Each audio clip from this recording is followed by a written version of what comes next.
মমতা দফা এক দাবি এক, স্বৈরাচারী নিপাত। ভাঙলো পরপর ব্যারিকেড। আরজিকর কাণ্ডের প্রতিবাদে মুখ্যমন্ত্রীর পদত্যাগের দাবিতে বিজেপির স্বাস্থ্য ভবন অভিযান ঘিরে দফায় দফায় উত্তপ্ত রইল সল্টলেক। হাটকো মোড় থেকে শুরু হওয়া বিজেপির মিছিল যতই স্বাস্থ্য ভবনের দিকে এগিয়েছে ততই দফায় দফায় পুলিশের বাধার মুখে পড়েছে।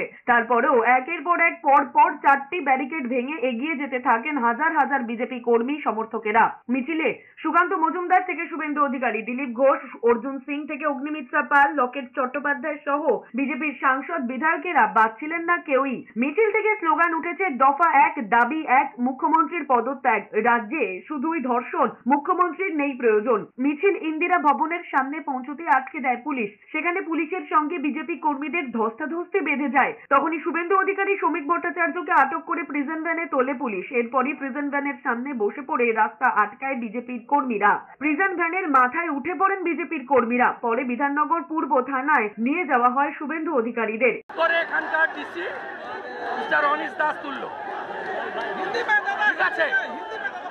ঠিক আছে, লড়াই চলছে। আমরা 5 জন স্বাস্থ্য ভবনে যেতে চেয়েছিলাম, অনলি 5। আমি সুকান্ত মজুমদার, দে আর নট অ্যালাউড। টেনে হিচড়ে তুললো।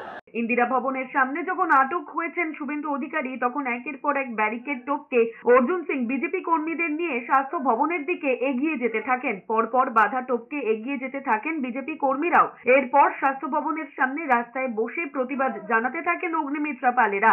লাঠিচার্জ, ব্যারিকেড কোনো কিছুই আটকাতে পারেনি বিজেপি কর্মীদের স্বাস্থ্য ভবন অভিযানকে। মমতা ব্যানার্জি প্রথম দিন ওই ফাঁসি দাবি নিয়ে, নির্যাতিতা ফাঁসি দাবি নিয়ে উনি মাঠে নেমেছেন। আমরা তো অনেক পরে নামলাম, উনি নেমেছেন। দায়িত্ব উনাকে নিতে হবে। উনি এটাকে পলিটিক্যালাইজ করছেন। আমরা সেই মানুষগুলো, সাধারণ মায়েদের, দিদিদের, বোনদেরকে আমরা সমর্থন করছি। তারা লড়াই করেছেন।